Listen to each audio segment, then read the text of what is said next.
നമസ്കാരം. മലയാളി വാർത്ത ഇൻസൈഡിലേക്ക് സ്വാഗതം. 40 നാൾ നീണ്ട യുദ്ധത്തിന് താൽക്കാലിക ആശ്വാസം ലഭിച്ചതിന് തൊട്ടുപിറകെ പശ്ചിമേഷ്യയിൽ വീണ്ടും ആശങ്ക ശക്തമാണ്. ലെബനനിൽ ഇസ്രായേൽ നടത്തിയ മിന്നലാക്രമണത്തിൽ 210-ലധികം പേരാണ് കൊല്ലപ്പെട്ടത്. ഇതോടെ ഇറാൻ വെറുതെ ഇരിക്കുമോ? വെടിനിർത്തൽ കരാർ ലംഘിച്ച് അവർ തിരിച്ചടിക്കുമോ എന്ന ഭീതിയോടെ ഉറ്റുനോക്കുകയാണ് ലോകം. ലബനനിലെ ഇസ്രായേൽ ആക്രമണത്തെ രൂക്ഷമായ ഭാഷയിൽ വിമർശിച്ച് പാക് പ്രതിരോധ മന്ത്രി ഖ്വാജ ആസിഫും രംഗത്തെത്തി. ഇസ്രായേലിനെ ക്യാൻസർ എന്ന് വിശേഷിപ്പിച്ച ഖ്വാജ ആസിഫ് ആ രാജ്യം മനുഷ്യരാശിക്ക് തന്നെ ശാപമാണെന്നും കുറ്റപ്പെടുത്തി. ഗാസയ്ക്കും ഇറാനും പിന്നാലെ ലബനനിലും ഇസ്രായേൽ വംശഹത്യ തുടരുകയാണ് എന്ന് ഖ്വാജ ആസിഫ് വിമർശിച്ചു. ഈ എക്സ്പോസ്റ്റ് ഖ്വാജ പിന്നീട് ഡിലീറ്റ് ചെയ്യുകയും ചെയ്തു. US-ഇറാൻ വെടിനിർത്തൽ കരാറിന് മധ്യസ്ഥ വഹിച്ച പാകിസ്ഥാന്റെ ഭാഗത്ത് നിന്നാണ് ഇങ്ങനെയൊരു പ്രതികരണം ഉണ്ടായത് എന്ന് ഓർക്കണം. ഖ്വാജ ആസിഫിന് കനത്ത മറുപടിയുമായി ഇസ്രായേൽ പ്രധാനമന്ത്രി ബെഞ്ചമിൻ നെതന്യാഹുവും വിദേശകാര്യമന്ത്രി ഗിദിയോൺ സാറും രംഗത്തെത്തി. ഖ്വാജ ആസിഫിന്റെ പ്രസ്താവന അങ്ങേയറ്റം പ്രകോപനപരവും വംശീയവുമാണ് എന്ന് ഇരുവരും പറയുന്നു. ഒരു സർക്കാരും ഇത്തരം ഭാഷ പ്രയോഗിക്കാൻ പാടില്ലെന്നും ഇസ്രായേൽ പ്രതികരിച്ചു. US-ഇറാൻ വെടിനിർത്തൽ നടപ്പാക്കി മണിക്കൂറുകൾക്കകമാണ് ഇസ്രായേൽ ലെബനന് മേൽ കനത്ത പ്രഹരമേൽപ്പിച്ചത്. അതും ഇതുവരെ നടത്തിയതിൽ വെച്ച് ഏറ്റവും വലിയ ആക്രമണം. ഇതോടെ ഇറാൻ വീണ്ടും ഹോർമുസ് കടലിടുക്ക് അടച്ചു.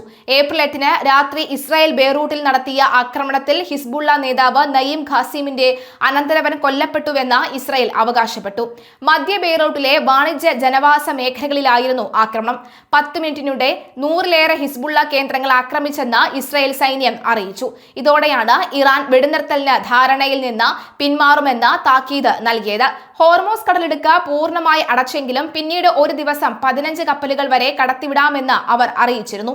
ഇസ്രായേലിന്റെ നീക്കങ്ങൾ പക്ഷേ അമേരിക്ക ഇറാൻ വെടിനിർത്തൽ കരാറിനെ തകർച്ചയുടെ വക്കിലെത്തിച്ചെന്നാണ് റിപ്പോർട്ടുകൾ. ദിവസേന 140 കപ്പലുകൾ കടന്നുപോയിരുന്ന ഹോർമോസ് കടലിടുക്ക് വഴി കഴിഞ്ഞ 24 മണിക്കൂറിനിടെ ഒരേ ഒരു എണ്ണക്കപ്പൽ മാത്രമാണ് പോയത്. ഇതോടെ US പ്രസിഡന്റ് ട്രംപ് ഇറാനെതിരെ രംഗത്തെത്തി. ഇതല്ല നമ്മൾ തമ്മിലുള്ള കരാറ് എന്നായിരുന്നു ട്രംപ് സമൂഹ മാധ്യമത്തിൽ കുറിച്ചത്.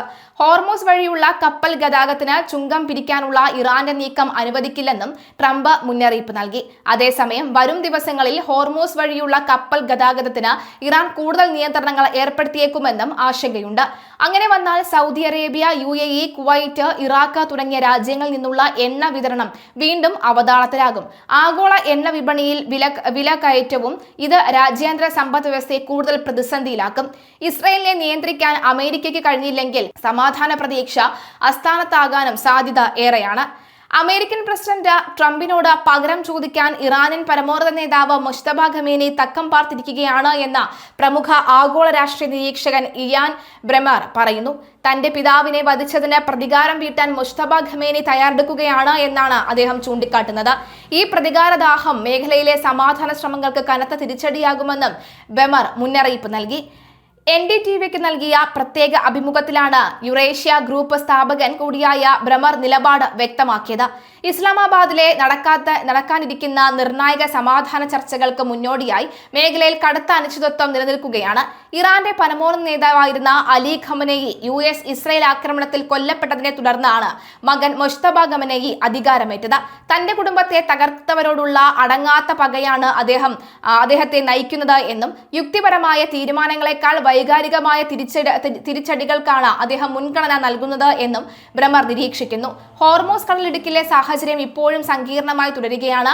കടലിടുക്ക് പൂർണ്ണമായും തുറന്നു നൽകാൻ ഇറാൻ തയ്യാറായിട്ടില്ല.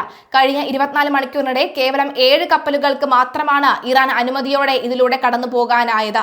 നിലവിൽ താൽക്കാലിക വെടിനിർത്തൽ ഏത് നിമിഷവും തകരാം എന്നതിന്റെ സൂചനയാണ് ഇതെന്ന് ഇയാൻ ബ്രെമർ ചൂണ്ടിക്കാട്ടുന്നു. ഇറാനിലെ സായുധ വിഭാഗമായ ഇസ്ലാമിക് റവല്യൂഷണറി ഗാർഡ് കോർപ്സ് വെടിനിർത്തൽ കരാറിനോട് പൂർണ്ണമായി സഹകരിക്കുമോ എന്ന കാര്യത്തിൽ ഇപ്പോഴും സംശയമുണ്ട്. യുദ്ധത്തിന്റെ ആദ്യഘട്ടത്തിൽ ഇസ്രായേൽ ആക്രമണത്തെ പ്രതിരോധിക്കാൻ പ്രാദേശിക കമാൻഡർമാർക്ക് സ്വയം തീരുമാനമെടുക്കാൻ അധികാരം നൽകിയിരുന്നു.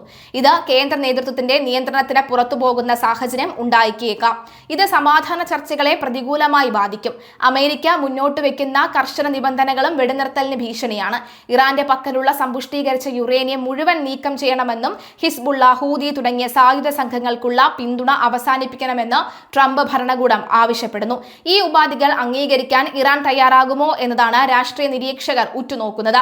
വെടിനിർത്തൽ ചർച്ചകൾ പുരോഗമിക്കുമ്പോഴും ഗൾഫ് മേഖലയിൽ സൈനിക വിന്യാസം ശക്തമാകുകയാണ് അമേരിക്ക. മൂന്നാമതൊരു വിമാനവാഹിനി കപ്പൽ കൂടി മേഖലയിലേക്ക് തിരിച്ചിട്ടുണ്ട്. ഇറാനെതിരെ കരയുദ്ധത്തിനുള്ള സാധ്യതകൾ ട്രംപ് ഇപ്പോഴും തള്ളിക്കളഞ്ഞിട്ടില്ല.